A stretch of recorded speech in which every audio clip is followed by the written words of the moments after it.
everybody, welcome back to My Big Sister Podcast. My name is Grace and this is my big sister Josie. Hello, and in today's episode we're going to be talking about going back to the gym or going to the gym for the first time or just exercising in general and our experiences, because we've been going to the gym. We've actually signed up to our local gym. We've both joined a new gym. We've signed up as a couple.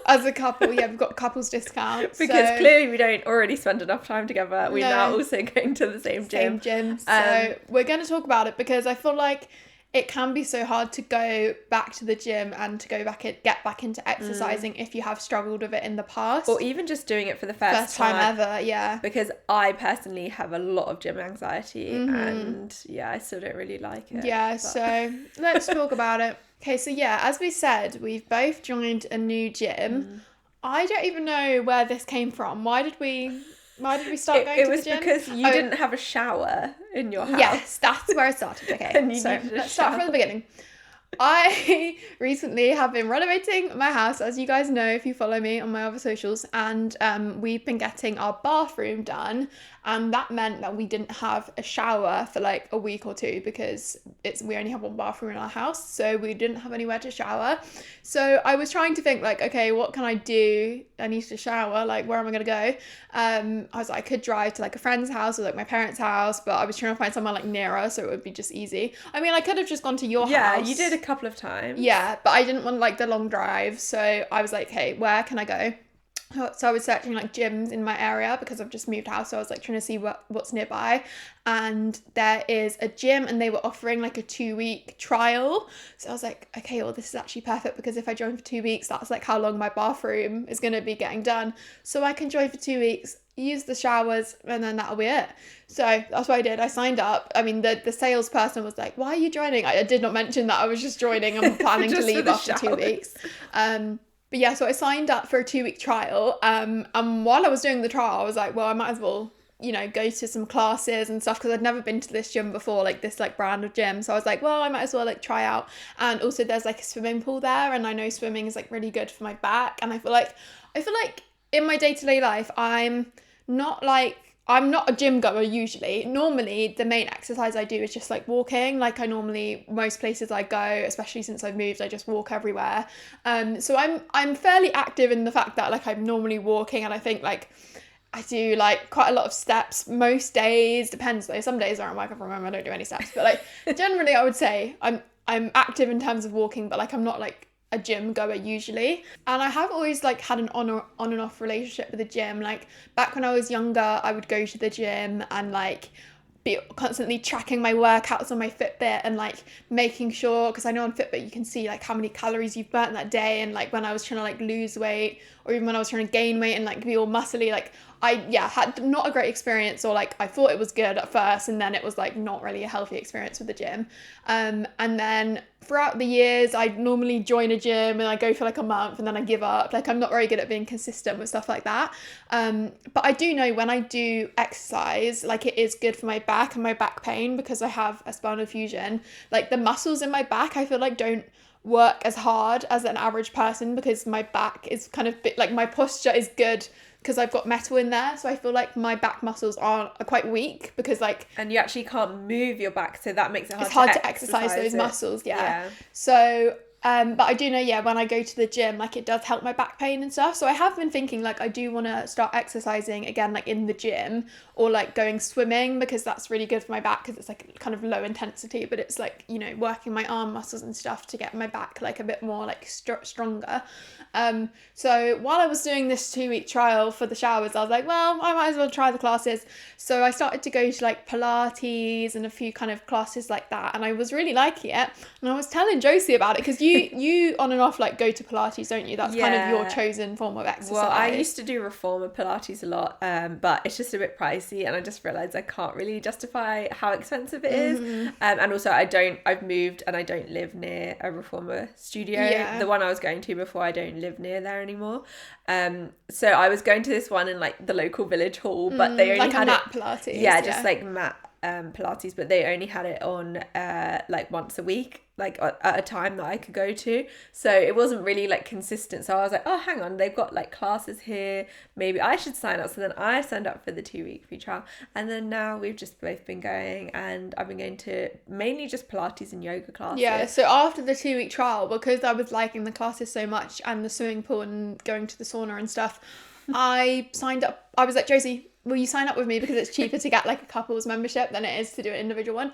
And so I basically convinced her, and now we've both joined. And now it's just a way of life. It's a way of life all the time. Yeah, I think because I'm self-employed, it's, you know, so easy for me to be able to go and do like exercise classes in the middle of the day and stuff, which I'm so lucky for. So I feel like I should take the opportunity of that while I, you know, have my own schedule and stuff. And it also just gives you something to do to like get out of the house in the day. Yeah, and it's time that I'm not on my phone, because if you're in like an exercise class, you're not like scrolling on TikTok. And I think it is really nice, even just for my brain, like even if I'm going to a class that's not like super, you know, hard, it's just nice to have an hour of my day where I'm not on my phone. If it's just stretching on a mat, like that's still better for my mental health, and also it's good for your body to be stretching and doing stuff.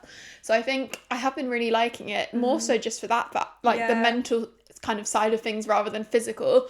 But I have been trying to, so basically when we join this gym, they give you like a free PT session, and I went to it yesterday, so I thought I would tell you guys how it goes, because in my head, right, PTs are really scary, and like they're it's like giving sergeants. Very much like diet culture, bodybuilding, like army, protein, like man, taking all those like supplements and everything. Yeah, that is what I think of when I think of a PT. So I was kind of scared to go, but I was like, well, it's free, I might as well go. Like they'll show me where the machines are in this new gym. And I went, and I was really scared at first, because I was literally, whenever I'm scared or like anxious about something, I like research it as much as possible. So I was going on like TikTok, and I was searching like PT. What's a PT? What first PT session? Like, and I was going on like Google reviews, trying to find like reviews of the different PTs. I was trying to Google my instructor to see if they had like Instagram, so I could see like what exercises they do. Like I really just research everything, so I have like as much information as possible. And some of the videos were like, you know, they were scaring me. Like some PTs like make you like weigh yourself and like, you know, give you like a diet plan. Obviously I do not want anything like that at all. Like, so I went in there and I was like, hey, I'm just going to tell her I'm not here to lose weight. I don't want my body shape to change. I just want to get a bit stronger and help my pain, and just, you know, get a bit like fitter so I can walk up some stairs without feeling out of breath. But I don't want to change my body. I think that's something I want to say just for you guys watching. Like, you shouldn't be going to the gym to change your body. Like, I think the main reason you should be going is for like health, to feel better in yourself, or for your mental health. You mean change how your body looks? Yeah, I feel like that shouldn't be like the main reason. And I feel like a lot, because obviously going to the gym will change your body structure. Yeah, which actually will change how your body looks as well. But that shouldn't be why you want to go to the gym. Yeah, you should want to go to the gym for other reasons, I think, if you want to have a healthy relationship with it. At least in my experience. I feel like it's tricky, because I don't necessarily think there's something inherently wrong with wanting to change how your body looks. I don't know. That might be a controversial statement. Because I think as a woman, like especially a young woman, like how can that not be in a negative way? Like growing up with our media and like everything we've been taught growing up. I feel like surely, even if you think it's like for good reasons, it's still like deep rooted in like, I want to be attractive. That's why I'm changing my body. But then I don't know. It's tricky, isn't it? Everything you do, like, why do you do your hair? Why do you do your makeup? Why do you wear nice clothes? Yeah. I don't know. I think it is hard. It's an interesting question. And I'm not saying like one thing's right and one thing's wrong. But I think, I don't necessarily think it's inherently a bad thing if that's why you want to go to the gym. If you're doing it in a healthy way, but how do you know you're doing it in a healthy way? And it's very easy to do it in an unhealthy way when you're then focusing on that. I think that's the thing. If you already have this background of a disordered way of thinking when it comes to this, then obviously I'm not talking about that. But I don't think everyone has that way of thinking, if you know what I mean. Yeah, I think it's just hard for me to see it in another way, because I'm like, I know why that's bad for me. And that's for you, that's how you need to think of it. But I just wonder if not everyone necessarily has to think that way. And I think it's hard to kind of tell, like, why you're doing it or why you're exercising. And I think there has been a lot of discourse online I keep seeing recently about like influencers who may have started out online as like a recovery account or someone that had an eating disorder, and now they've become a fitness account and they're like running marathons and like doing all this stuff. And I think in that case sometimes I'm like, oh yeah, I don't know if they're doing it for the right reasons. And I think it can be quite dangerous if you know that your audience is people that have had these problems before, and you're now saying, I run 10 marathons a year and I'm constantly running, training, and like they're looking, you know, their bodies might be looking quite unhealthy. And I think that is not a good thing to be promoting that to your audience, especially when you know your audience originally followed you because you were very positive and you were posting body positivity and how you're recovering and how you're choosing to recover from your eating disorder. And I think it can happen sometimes where you go from being obsessed with food to being obsessed with exercise. And even though you might, you know, have gained weight and your body is healthy now, you can still be obsessed with exercising in the same way that you're obsessed with losing weight. You can be obsessed with gaining weight and gaining muscle and looking a certain way that way.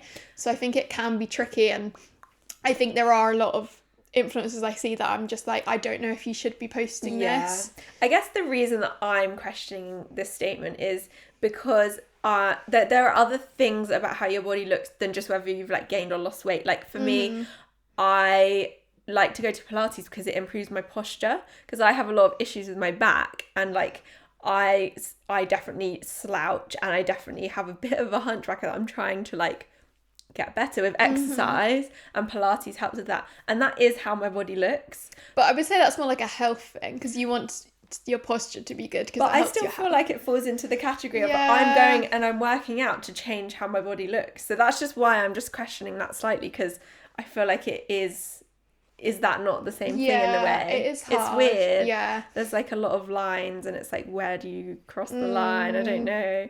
I know it was like the London Marathon recently, and I feel like every single influencer I follow did the London Marathon.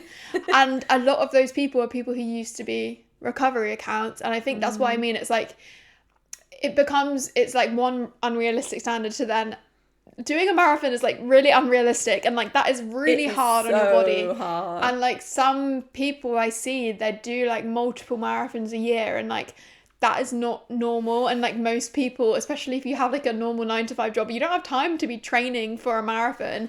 And I feel like all the influencers I saw, they're just like, yeah, I got invited last week by a brand to run the London Marathon, so I'm running it.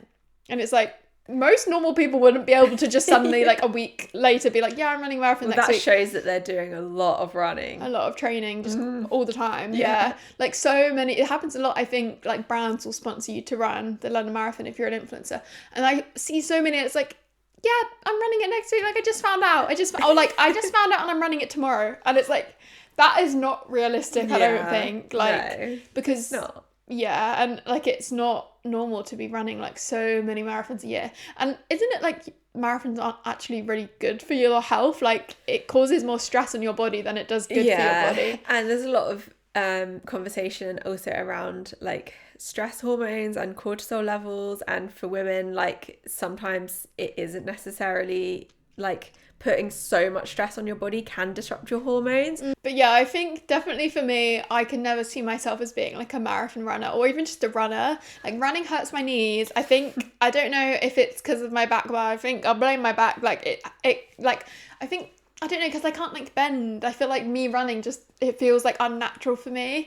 And I just don't think I would ever be a runner. So I think definitely, so we've been going to classes, haven't we, at the new gym that we've joined. And I think classes like Pilates and yoga and things like that are definitely much more my kind of exercise. Same. And I feel like I don't get any gym anxiety going in those classes. I mean, the first class I did, I was really scared to walk in. I was like, I'm going to be late. I don't know what's happening. But now that I've got in the routine and like I know who the instructors are, I know like I'm meant to get my mat and like I know where I'm going to sit and stuff. Now I like don't feel anxiety walking into an exercise class. They're kind of like a bit of a sense of community in a way. Like everyone's chatting and like you see the same people every time, and it's just quite nice. I don't know, I like it. Yeah, I think exercise classes that we've been going to as well, it's mainly women, which I think helps a lot, because I would always feel like going to like a traditional gym, like I would feel a lot of gym anxiety of like, oh, there's someone staring at me, or like even just worrying about being like tight clothes in front of men. Well, this is the thing is I'm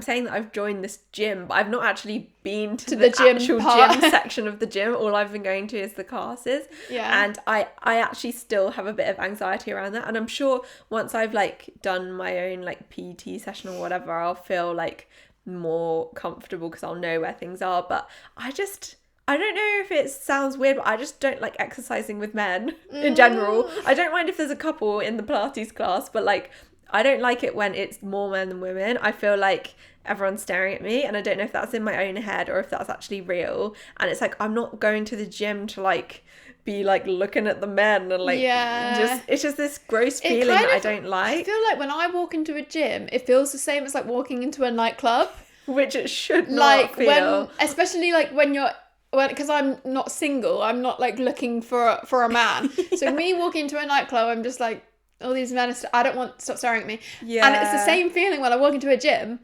But I don't know if I feel like in a nightclub the men actually are staring. I don't know if in the gym they actually are. I've just had so many experiences where I've been made to feel like I'm using up the machine. Like I literally went to the gym, this other gym that I tried when I first moved back to the UK. I was just using the weights machine, and this man was like, and he like sat on this other machine and was like staring at me, and I'm like, sorry that I interrupted your set. This machine was free. Like this is a public gym. You're gonna have to wait. Go do something else. Like you don't own this gym. And I just feel like that would never happen in like a Pilates class. And I don't like how in most gyms it's like really bright lights and like music really loud. I feel like it gives me a headache. I like it's not relaxing. And relaxing music. Yeah, I don't like this like boop boop boop that little music in like a gym. Like it just doesn't relax me. Yeah. And I feel like one thing I do like since I've been like going to more exercise classes and stuff is it like helps me sleep, and I like going to them, and then I feel more tired and then I can sleep better. But going to like a gym at night, imagine like the bright lights, the music is going to keep you up. It feels like you're in a nightclub. Yeah, honestly, there's similarities between a gym and a nightclub. I think it's more similar than like the only difference is like there's no bright light, like colourful lights, and people aren't drinking. Yeah, you would hope. But I feel like a lot of the like gym bros are on like those pre-workouts, and they make people like a bit crazy, don't they? Yeah, I don't really understand what they are. It sounds weird. I think most pre-workouts are just like caffeine, aren't they? Oh. They're like a really high dose of caffeine, and then you get like all shaky. I feel like if I had that, I would just like need to go to the loo. Yeah. I don't think that would make me want to work out. No. Like seriously, if you need that much energy to go work out, you're probably doing the wrong workout. Yeah, like just eat some pasta beforehand if you need like energy. Yeah. Anyway, so how did you actually find your PT session? I found because you were quite scared before. Yeah, so I was scared because I was scared she was going to be like, you need to go on a diet, or like you need to be eating this, this, and this. And I like didn't really want to like be like, no, this is why, like I didn't want to have to explain my whole like medical history in front of her in case it was like in front of the whole gym as well. But actually it wasn't too bad because like we went to like a quiet area and like sat down, and like I just had to fill in this form about like my medical, like if I haven't, it was like, do you have any heart problems and stuff like that. And then I just said to her, I was like, I'm not here to lose weight, I just want to get a bit stronger. That's what I said. And she was like, okay, cool. And I said like, oh, I probably want to focus on like upper body exercises with you, because I feel like when I have been to the gym throughout the years, I know how to use all the like leg machines and everything. Like I feel like legs is what I would do in the past, so I kind of like know what exercises I would want to do. But with arms, I've never really tried like the upper body machines and stuff. So that's what I said to her. I was like, oh, maybe if we could like go over the like upper body machines, then it will help me like know what to do if I ever do come in the gym on my own. But yeah, it was good, and I'm definitely aching the next day, but I feel like she did kind of push me more than I would have pushed myself, which I guess is like what you're paying for if you were going to pay for a PT. But for me personally, like I didn't love it. Like it was not like an enjoyable experience during it, because you had to just keep doing all this stuff. Because it was like, do these weights, come on, do 12 reps. Then now get on the floor, do a plank. Now we're going over here. And it's like, I was like, can I just sit down for a minute? Like, and I feel like you are supposed to have breaks in between exercises. Yeah, that's what I was gonna say. Like, I feel like when you're doing like heavy weights, I swear your muscles are meant to have like a few minutes to like, you know, like for them to recover in time. But I guess a PT, like, you only have a certain amount of time, so they're trying to, like, you know, make the most of, like, your money or whatever if you're paying for it. Yeah. But I think I would understand if, like, you have a serious, like, goal in the gym, or, like, you're an athlete, or if, like, you are seriously overweight and your doctor's told you for health reasons you need to lose weight. I would understand, like, why you'd want to go to a PT. But me personally, I don't think I would pay to go to one, because I just was like, I'd rather, now I know the exercises, and she was really helpful in terms of, like, she taught me what form to do, and she told, like, now I'm not as scared of, like, going up to the machine, because I kind of know what I'm meant to be doing on it. But I feel like now I'll just take that knowledge and just do it at my own pace if I do ever want to go in the gym, part of the gym that we joined. But I feel like for me still, like, the classes are what I'm going to be doing most of the time. But I do know, like, obviously if you, like, build muscle in, like, your legs and stuff, then during Pilates you'll be able to do the stuff easier because you've got more muscles. So I know it can, like, work, like, in conjunction with stuff like that. But I think for me personally, yeah, because I'm not trying to change my body, I'm just trying to help my back pain a bit and maybe get a little bit stronger. And I do know that also I'm not very good at being consistent, so who knows if I'm even going to be going to classes in a few months. I might have given up by then. So well, we're locked into a contract now, so you yeah, better be we've going. got to stay at this gym for 12 months at least. But I think I enjoy, like, the slower pace of the workout classes, and well, that's because we've been picking the more kind of slower pace ones. Like, they do other classes, well, like, I've been going to, even though I've only been doing Pilates and yoga, I've been going to a few, like, faster yoga classes, and I went to one, and honestly I've never, and I have quite a lot of experience going to yoga classes. This was the fastest yoga class I've ever been to. What do you mean fast? Like changing positions? Like, yeah, just going through everything really quickly, and, like, it was just a lot of, like, it was cardio because I was tracking it on my watch, and then afterwards I could see that my heart rate had gone up to, like, level 5, which technically is, like, actual cardio. Very exercise. So people that say that yoga classes are not worth it, then you should try that one, because that was crazy. What is the difference between yoga? Because I've been mainly going to Pilates. Yoga is more like bending, isn't it? Whereas Pilates is more like, it's a different set of moves. Yeah, Pilates in general, there's still roll downs in Pilates, but it's less like well, it's kind of hard to explain without, like, knowing all the moves, but, like, do you know, like, Warrior 1, Warrior 2, like, sun salutations? All I know is downwards dog. Yeah, downward dog, three-legged dog, wild thing. I don't know chair any of those. pose. So anyway, that's just I feel like in my head yoga is like handstands. No, it's not. You should come to one and just, like, come with me, and we'll just but I just think because yoga's more, like, bendy, I won't be able to do as much. I think you would definitely have to tell the teacher ahead of time, and you would have to modify quite a bit, but I think it could be good, like, because if you can do Pilates, you can do a lot of yoga as well. Yeah. So, like, a lot of it is just sort of standing in a certain way, like standing up straight. So I could do that. Yeah. Let's go, and we'll report back to the podcast. Someone said, I want to exercise, but I don't want to fall back into bad habits. I feel like we've talked about this kind of when we talked about Skinny Talk a few weeks ago, but I think it is hard to go back to the gym or, like, go and exercise without falling back into bad habits. And I would like to say, like, if you are actually in, like, recovery from an eating disorder, or you're still, like, under hospital care, I don't think you should be, you know, going to any, like, proper exercise classes or gym or anything, and do what your doctor tells you, and, like, the people around you will know what you should and shouldn't be doing. And I think if you are underweight in any way, like, you don't need to be exercising, and there's other things you should be prioritizing, like getting your body back to a healthy point. But I think if it has been years and years and you've maybe struggled in the past, but you do want to, like, get back to being active, I think it can be a good thing. Like we've been saying, we've been enjoying going, and I haven't been finding it, like, I've been finding it good for my mental health. It hasn't been negative in any sort of way for me now. But I do think it depends on what kind of people you're around. So I think if we've been going to the classes that are, like, more intense and have, you know, leaderboards and competition and stuff like that, and I think the kinds of people that would be going to those classes are those kind of people that are in that gym mentality, that are counting their calories, counting their macros. So I don't know, but I just feel like maybe going to, like, more Pilates and yoga. I know we're just, like, going on about how much we love Pilates and yoga, but honestly, I think those kind of classes, they're all about going at your own pace, take a break if you need to. But like, I just feel like sometimes, you know, just trying to avoid the areas where there's more like toxic I think ways of thinking, like F45 and stuff like that. like Barry's those places camp. are full of people who are very, very messed up in the way of thinking. Yeah.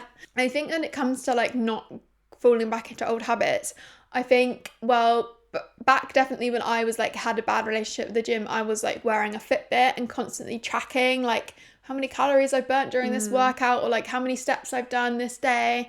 And I think removing that, like if you do wear an Apple Watch or something, don't wear it to the gym, because then you literally don't have the option to like track it and compare yourself week to week. And I think removing that can be really helpful. And also just picking exercises where it's less trackable. Like we've been saying how we love the exercise classes and Pilates. This whole episode is just about how much we love but that's Pilates. like way less. You can't really track how well you're doing. Like there's no like numbers involved. The only thing you can track is like how well you can perform a movement, pose, yeah. which is just inherently positive. If you can get better at doing something, that is like nothing to do with how you look or anything like that. You know, that's just like achieving something, which is positive. And I think things like that are like more low impact exercises, like the classes that are like the low impact ones, maybe going swimming, joining like your local swimming pool, just going on some walks. Like if you honestly aren't active at all in your life and you're trying to just get a bit more active, just going on a walk is going to be beneficial for your health more than just sat at home. Like you don't have to like join a gym and like buy workout clothes and spend all this money and time. Like you can just go on a walk, or like do Just Dance on YouTube on your TV and like have a little dance. Or even like if you love going clubbing on the weekend with your friends, if you're 18, then you can go have a little dance every weekend. Like that counts as exercise. And I think there is quite a mentality, especially on social media, that like there's no point doing these little exercises, or like there's no point doing this unless you're eating right or whatever. But I think just if you're not moving your body a lot, then any form of like moving your body is going to be beneficial for your health and your mental health. And I think finding ways that you can exercise without tracking it and without it being like a competitive thing or something that you have to like improve on every week in terms of numbers and stuff, because I think that's when it can become addictive, is like even just at the gym, like if you're doing weights like every week, trying to do more and more, and then you feel really bad about yourself if you can't do more weights that week. And I think that's when it can be a bit tricky and you might be falling back into old habits. But I think if you're kind of mature enough to be able to realize when you are doing that, and then you can stop, and it's okay that if you've tried one exercise and you are not feeling great about it and you're able to stop, that is good. And you don't have to keep going if it's making you feel bad. I think that's always good. If you're able to recognize that, then you can stop going if it's getting too much. I think that's one thing that I've realized lately is I feel like exercise is always spoken about in this super like, oh, we've got to do it, oh, I really don't want to do it. It's like it's a punishment that we put ourselves through. But I've realized it does not have to be like that. And if you feel like an exercise that you're doing is a punishment, it's just not the right exercise for you. No. And like there are exercises and like as you keep doing them, you'll get better and better. But like if it doesn't make you feel good and you just literally dread going, then it's not the right thing for you. And try something else. There's like a million different things you can try.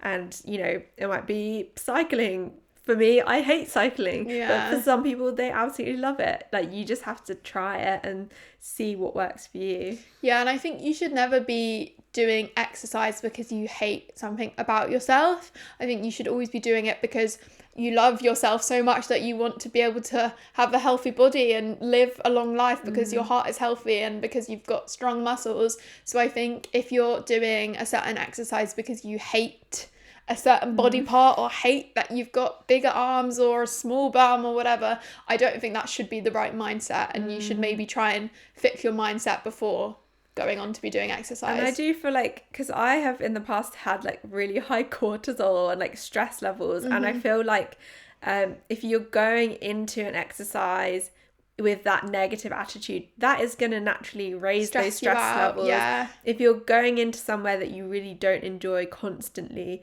that's going to raise your stress levels, and that is not going to be good for your body. So just trying to find the things that you actually enjoy and give you the happy hormones and the happy like brain chemicals, that is always going to be better for your like health, mental and physical health long term. Yeah, and I always think like if you are going to the gym because you hate yourself and you want to fix things about yourself and you're forcing yourself to do these exercises, you're not going to feel good. You're going to, and if you can't, you know, hit those goals, you're going to feel bad about yourself.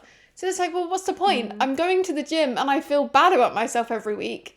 That wasn't the point. And that is not sustainable. You are not going to be able to continue doing that for long. Like you might have a lot of grit and determination, but ultimately that is not going to be sustainable for like over your whole life. No, but what is sustainable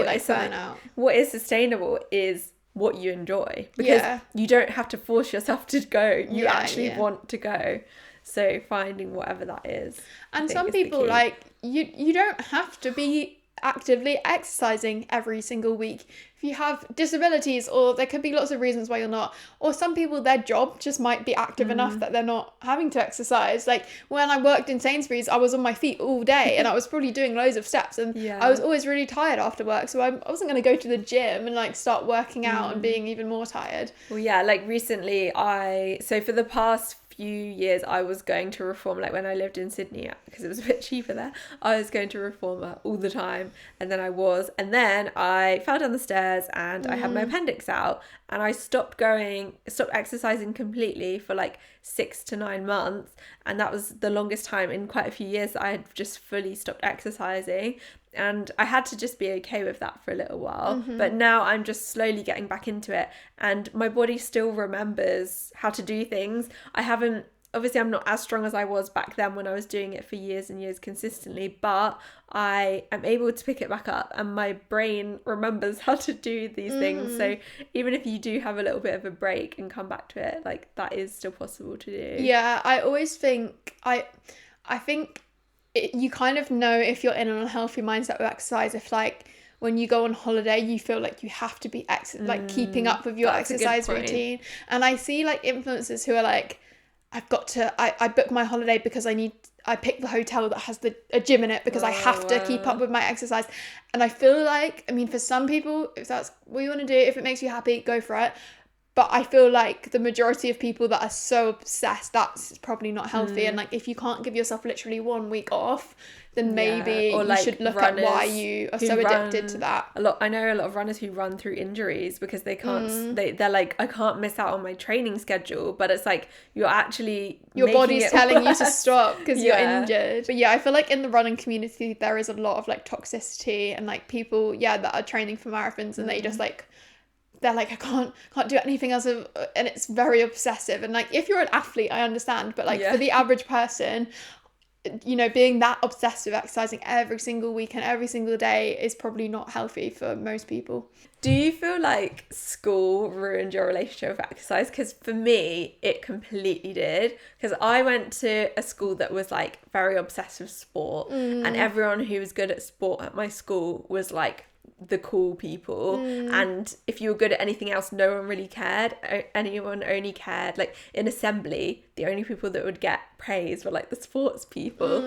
And I was really bad at sports at that point, and also I feel like I would always get bullied, like if I couldn't do anything, or if we were playing rounders and I like missed the ball, people would be like, oh, you're rubbish. And it was just so negative and toxic, and I feel like that was where all my like gym anxiety has stemmed from. Yeah, I feel like now you're making me think about PE at school. I used to like PE when it was like you know, like rounders or netball. And it's kind of weird how now in like when you're an adult you don't really get the opportunity to exercise through like sport. Well, you do if you join a club. But like I feel like people that join play netball and but stuff. I feel like they're like really good at it, like whereas like if we just wanted to play netball, like they're not gonna like let us play in their team, like how do we go and play netball? Like I feel like back in school I actually did enjoy exercise through like sports and stuff because I was quite competitive. I mean I wasn't that good. I'm the opposite, but I enjoyed it. I hated it. Like, I enjoyed doing the sports. The things that I didn't like in PE was like the things that weren't group sports, like when we used to, there was like a gym in our school, so sometimes we'd go to the gym, and like I didn't like that. And like things where we'd have to do like stretching and stuff. But I feel like I did miss a lot of PE in school because I was not allowed to do it because of my back problems. So I feel like I kind of just remember like the good times because I didn't do PE a lot of the time. Yeah. I remember bench ball was the funnest one. What's bench ball? You know, they did bench I've ball. never heard of that. Or like dodgeball. Oh. No, we didn't do that at my school. Do you remember bench ball? You would like get the bench. Maybe that was just like my school invented. I've never heard of this before. No, we definitely. I did it in primary school and secondary school, so it can't have just been my invention. Bench ball? Yeah, you like stand on the benches, and then you have to throw. You split the hall in half. You know, like the little brown benches you'd sit in on assembly. So there'd be 2 benches, and then half the team would be on one side and half the team would be on the other side. And you'd nominate one person at the beginning to stand on a bench. Then your team's here, and then you're trying to get to the bench on the other side of the hall, and you throw the ball at the person on the bench, and once they catch it, then that person that threw it is allowed to go on the bench. And then the aim of the game is to get all your team on the bench, and whoever's team does it quickest wins. I've never heard of It's this in really my life. fun. See, that is so fun, and now I'm like, in my adult life I would love to play that with my friends, but like, how do you go look up like bench ball? Where do you like go and play bench ball with your friends? I've never heard of that before. Maybe you should just buy some benches and just be like, friends, but you need like a hall, like you need a big you space. You could just do it in your garden. Bench Maybe, ball tournament in the garden. But like, I feel like that is the form of exercise that I actually would enjoy more. Whereas I feel like as an adult, your only options are like gym or like running. Yeah. Like I feel like there's less kind of options as an adult of like. There are definitely things though, like I know some people, I don't know if this is more like in Australia, but they like play, a lot of people play netball, like just I feel like casually. that's Australia. Maybe it's because it's and too I know cold people in who like England. play rugby and cricket here. So but I feel like you have to be really good. Like people don't just do it for fun. I think you have to kind of have been doing it since you were a kid to kind of understand the culture. But I would love to go play bench ball or dodgeball. If anyone knows of any bench ball like near London, things, let me know. Yeah. Okay, someone said, what are some exercises that you can do after a spinal fusion? I think that is hard because for the first 2 years after a spinal fusion, I was told you shouldn't really be exercising at all. Like you need to be resting basically the whole time.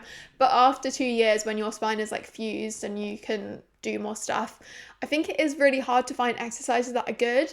And I think sometimes I would feel like I'm just really bad at stuff. But now looking back, I'm like realizing like, yeah, of course I'm not going to be good at that certain thing because my back won't move that way. And like there's a lot of exercises, like even just in the gym, like certain machines where I'm like, I just can't physically do that, and then maybe I would start to feel bad about myself. But I think realizing, like researching what you can do, I follow this account on Instagram who's like someone that has a spinal fusion, and she runs like a Pilates group in London, and she always posts videos about like tips and stuff. You should go. Yeah, and she does like virtual classes as well.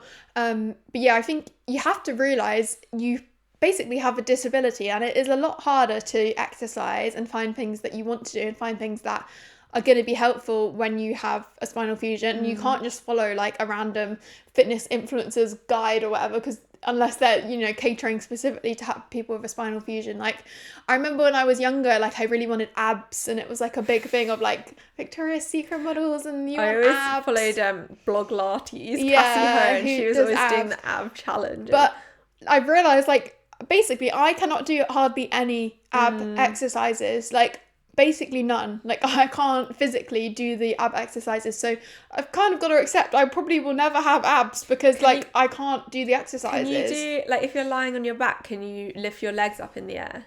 Yeah, so I can do in Pilates, I do a few, so but that's like good. The majority of like things that you would do to build abs, I just can't do, and like that's just something I've got to accept. Like I'm never gonna have like a 6-pack, and that's fine because I physically can't do that.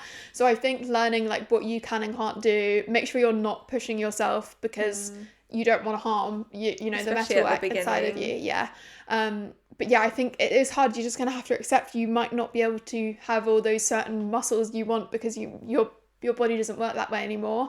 So I think it is hard. And like things like, because my back sticks out more on one side, I find it quite uncomfortable to lie on my back and do like mat work because one side of my back is pushed more into the mat than the other.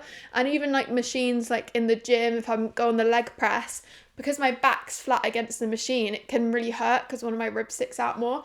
So there are just, yes, a lot of things you can't do anymore. Or even if you just have scoliosis and you haven't had a spinal fusion, like if one side of your back is sticking out more, it does affect the way that you can do exercises. And I think if you're in school and like your PE teacher's getting you to do the same exercise, or like even if you get a PT or like you're in a group class when you're older, like you have to realize that the instructors aren't going to know. Like, you're going to have to tell them because... This actually happened to me the other day. So I actually do have scoliosis, but it's very mild. It's nowhere near as bad as Grace's. But it still means that my back is just ever so slightly different. Like, one of my shoulders is higher than the other. And I was lying down on my side in a Pilates class, and I hadn't told the instructor anything about my back. And she came over to me and she was like, oh, you're a bit twisted over there. And I said... I've got scoliosis. And she was like, oh, sorry. And then she stopped trying to correct me because she obviously knew that she'd probably said the wrong thing, like saying you're a bit twisted to someone with scoliosis is like the worst thing you can say. But then after the class, I was just talking to her because I was like, sorry, I probably should have told you that like beforehand. And she was like, yeah, just let me know next time. And she was saying like, there are quite a few things in Pilates that will be harder to do, like rocking backwards and forwards on your back. Like a person with a straight spine, they're just going to be able to do that, but like straight. But someone with scoliosis, they're going to be like going from side to side, and like so she just basically said, you know, let me know. And I wish I had told her, but sometimes it's like it's not actually that bad, so like, and it's not technically an injury, so I never know whether I should say it or not. And like especially if it's a busy class and like you're late, you don't want to, or if the teacher's you don't want to like ask them, or you don't want them Yeah. asking loads of questions in front of the class if you don't want to be telling that to loads And of people. to be fair, she actually did it in a good way. Like, I should have gone up, because at the beginning of the class she said, oh, if anyone has anything, just come over and talk to me. And that was more like, you know, come and have a private conversation rather than like tell the whole class. But I think that's just something to be aware of, is try and just communicate with the instructors, because they're not gonna know what you have. Something which I noticed in my PT session yesterday was I am a lot stronger on the right side of my body. Oh, really? And I feel like surely that must be to do with my scoliosis. Like my right leg and my right arm, like the whole right side of my body, I could do much heavier weights than on the left side. With your what's it called? Because I'm right-handed. Yeah, because you're right-handed. I think it's more common with the arm. I don't know if it necessarily is with the leg. Yeah, like on the leg press, I could do it so much better on my right leg. That's interesting. And it must be something to do with maybe like, because maybe I walk more, like I put more weight on my right leg when I'm walking in day-to-day life, so the muscles in it are stronger maybe. But yeah, I definitely think there's so many things that scoliosis can cause. And like I know in Pilates and yoga they always talk about like the fascia, but that happens a lot in my classes I go to. I've never been to this fascia lady where yet. it's like there's like, is it like nerves or like muscle tissue in your body that's connected like right from your neck right down to your toes, in between your skin and your muscles. It's like it goes the webbing around your whole body in between there. And they're always talking about that in Pilates, and I always think like, do I even have that? Like, because I feel like the metal is in the way of my fascia. No, and I'm do like, have that. But I think like having a spinal fusion can affect like that, and like it can affect lots of things in your body. So it's interesting. You would think it would grow back over the top, but I don't know, it's weird, isn't it? It's weird to think about. But yeah, like there's so many things that you can't do after a spinal fusion, and it's the same with any operation, or like if you have any sort of metal work in your body, or if you've had a baby or you're pregnant, like there's so many things. I always just think, just if you don't feel too embarrassed, always tell the instructor, or if you're in PE, try and catch the teacher beforehand and let them know, because it has happened to me before where they've like told me off because I can't touch my toes, and I'm like, no, I actually had a back brace. But which is ridiculous, because a lot of people can't touch their toes. Yeah, I definitely can't anymore. But yeah, I just think always be kind to yourself, and yeah, if you do have a spinal fusion or scoliosis, there's gonna be things you can't do, and it's sad, and you're gonna have to accept that and like grieve the fact that you will never be an Olympic athlete probably, because you just can't, get exercise to that standard anymore because you've basically got a disability. But yeah, I think it is hard, but trying to move your body as much as you can and exercising your like back muscles does help with back pain. So if you can, try and find something that works for you. Or if not, just, going on a walk or whatever sort of exercise that you find helps you, can maybe help your back pain. And that's what I would say for people with spinal fusion. Okay, I think that's all the questions we have time for. I really hope you enjoyed this episode. Just to remind you again, you should never feel pressured to exercise, and you can't hate your body better, and exercising just because you hate things about yourself is not going to make you love yourself anymore. But I hope you guys really enjoyed this episode. Make sure you're following the podcast Instagram if you want to be involved in asking questions for next week's episode. Is at mybigsisterpodcast. Or if you want to send us a longer dilemma or something anonymous, you can send it to mybigsisterpodcast@gmail.com on email. If you want to keep up with me, my ats are all at Grace Tutty on wherever you can find me. What are your socials? I'm Josie V Tutty on Instagram and Josie Violet on YouTube. Yeah, but I hope you're all having a really good week, and we will see you in next week's episode. Bye. Guys.